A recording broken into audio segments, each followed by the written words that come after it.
Assalamu alaikum students, hope you are all fine and in the best state of health and iman. It's time of your SST lecture. Students, today we will read lesson number 4, Agriculture and Irrigation System of Pakistan. Students, first of all you will have to mark date and day at the top of the page. Now let's start reading. Agriculture means students growing crops, ठीक है, फसलें उगाना. And irrigation means to wet, to moisten, ठीक है, पानी लगाना, गीला करना. अब काश्तकारी और इसके जो मुख्तलिफ ज़राए हैं जिनके साथ इरिगेशन की जाती है पाकिस्तान में, इन टू सिस्टम्स के बारे में आज हम इस लेसन में पढ़ेंगे. Agriculture means cultivation of land और soil for production purpose. Agriculture का मतलब है ज़मीन को या मिट्टी को काश्तकारी के काबिल बनाना या और उनसे पैदावारी मकासद हासिल करना. Agriculture plays a very vital role for the economy of Pakistan and its development. It is the main source of living of the major part of population.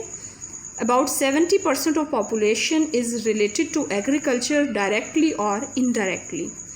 It is the major source of food for huge population of Pakistan. It provides raw material to the industrial sector of Pakistan. Students, हमारे पाकिस्तान की जो आबादी है उसका 70% जो है 70% जो आबादी है वो एग्रीकल्चर यानी कि ज़राअत से ही मुंसलिक है, वो बराह रास्त या फिर इनडायरेक्टली. ठीक है students, this is the cropping seasons. Pakistan generally has 2 main cropping seasons. Pakistan के पास 2 मेन क्रॉपिंग सीजन्स हैं. ठीक है, उनमें एक फसल रबी है और एक फसल ख़रीफ. ठीक है, रबी सीज़न एंड ख़रीफ सीज़न. अब रबी सीज़न के बारे में देखा जाए तो इस चार्ट में नज़र आ रहा है कि ये अक्टूबर से दिसंबर तक बोया जाता है. ठीक है, सोन इन होता है, फिर हार्वेस्टेड इन अप्रैल एंड मई. ठीक है, अप्रैल और मई में इसको फसल को काटा जाता है और इसमें less amount of water and heat चाहिए होता है. ठीक है, पानी भी कम इसको दरकार है और हीट की भी इतनी ज़रूरत नहीं होती. और इन फसलों में वीट, गंदम, बारले, जौ, ऑयल सीड्स यानी कि तेल के बीज, एंड ग्राम्स यानी कि चने. ठीक है, ये इसकी फसलें हैं. एंड द ख़रीफ सीज़न जो है वो अप्रैल टू जून में होता है, बोया जाता है फसलें ये वाली, और अक्टूबर टू दिसंबर में ये कट की जाती हैं और इसमें ज़्यादा पानी और ज़्यादा हीट की ज़रूरत होती है. और स्टूडेंट्स, आपको पता है कि ज़्यादा हीट और जो है वो अप्रैल टू जून के मंथ्स में ही मिल सकती है फसलों को.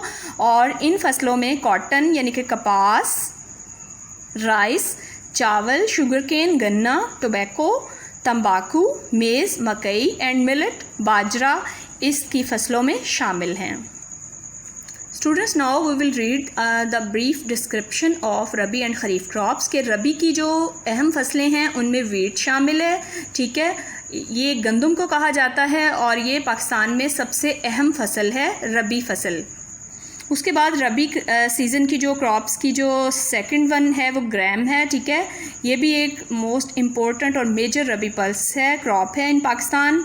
और ख़रीफ क्रॉप्स में राइस जो हैं ये एक अहम इम्पोर्टेंट इकोनॉमिक क्रॉप है पाकिस्तान की ही.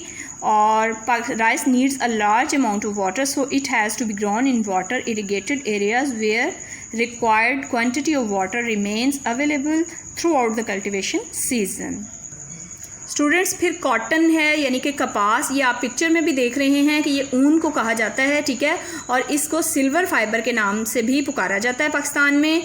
और ये पाकिस्तान के पंजाब के इलाकों में बोई जाती है. And whereas the remaining grown in Sindh. और जो बाकी परसेंटेज जो है इसकी वो सिंध के सूबों में बोई जाती है.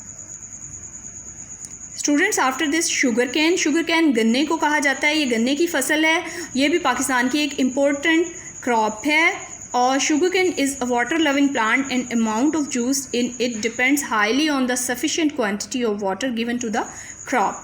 Pakistan 70% farmed area is in Punjab followed by and occupies 20%. Khyber Pakhtunkhwa contribute 10% and Balochistan has only 1% of the farmed land. Students, अब हम इरिगेशन सिस्टम के बारे में पढ़ेंगे कि due to the lack of rainfall farming largely depends on irrigation.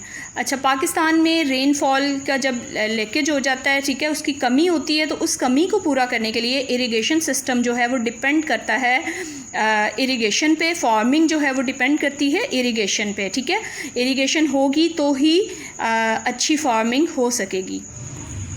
Students, now we will see the major sources of water supply. The major source of water supply in Pakistan is Indus River along with its tributaries. अच्छा, पाकिस्तान में Indus river और उसके जो बाकी 5 दरिया हैं वो सब जो है मेन सोर्स हैं, मेजर सोर्स हैं एक वाटर सप्लाई का। To utilize this source in better way dams and barrages have been established on them.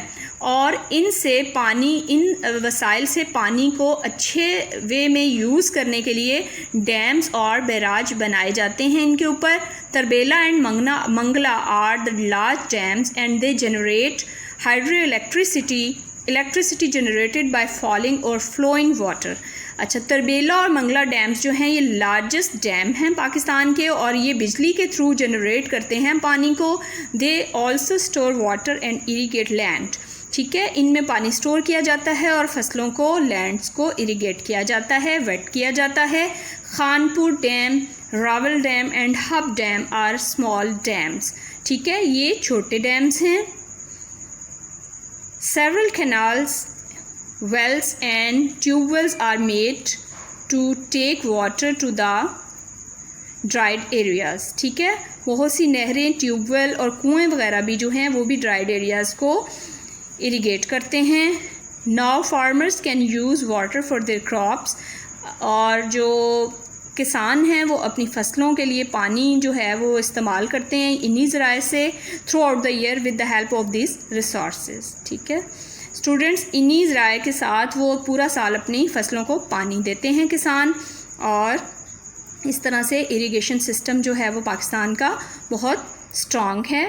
Students, read this lesson at least 3 times. Okay students, Allah Hafiz, stay blessed.